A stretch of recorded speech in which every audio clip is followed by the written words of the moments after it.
Hi friend. வழக்கமா நம்ம எல்லாருமே தெரியும் எல்லாருக்குமே பிரியாணி பண்ணுவோம் இல்லையா? பிரியாணி பண்றபோது நம்ம கேசரி பவுடர் கலருக்காக நம்ம கேசரி பவுடர் இதில ஆட் பண்றதுக்கு பதிலா இப்ப நான் பண்ணியிருக்கேன் பாருங்க. எவ்வளோ கலர்ஃபுல்லா பார்க்கறதுக்கே அழகா இருக்கு. ஓகே. என்ன பண்ணியிருக்கேன்னு பார்த்தீங்கன்னா, நார்மலா நம்ம மிளகாத்தூள் போடுவோம்ல, அது போட்டுக்கிட்டேன். கொஞ்சோண்டு காஷ்மீர் சில்லி பவுடர் இருக்குல்ல, தனியா கடையில வாங்குனது. அத கொஞ்சம் போட்டுக்கிட்டேன் பார்த்துக்கோங்க. எவ்வளோ கலரா சூப்பரா இருக்கு. ஓகே. இதுதான் ஷேர் பண்ணிக்கணும்னு நெனச்சேன். எனக்கே பார்க்கறதுக்கு ரொம்ப புடிச்சிருக்கு. அதனால நீங்க பிரியாணி கிண்டுறீங்கன்னா, கேசரி பவுடர் எதுவும் யூஸ் பண்ண வேணாம் கலர்லாம். இந்த மாரி நம்ம வந்து சில்லி பவுடர் இருக்கு இல்லையா?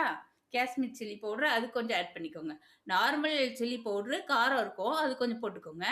இது கொஞ்சம் போட்டுக்கிட்டீங்கன்னா, நல்லா கலர்ஃபுல்லா சூப்பரா இருக்கு பாருங்க. ஸோ நான் ரெடி பண்ணி வச்சிருக்கேன் பிரியாணி. மூடி வைக்க வேண்டியது தான் குக்கர்ல. ஸோ இதே மாரி ட்ரை பண்ணுங்க. அப்படியே எங்க சேனலுக்கு சப்ஸ்கிரைப் பண்ணிக்கோங்க. கூட இருக்கிற பெல் பட்டன் தட்டிக்கோங்க ஃப்ரெண்ட். ஓகே. இது பிரியாணி.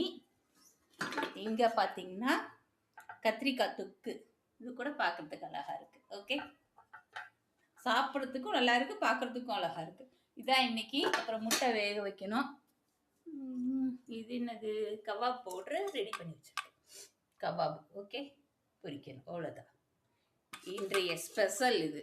ஓகே. Okay friend. பாய்.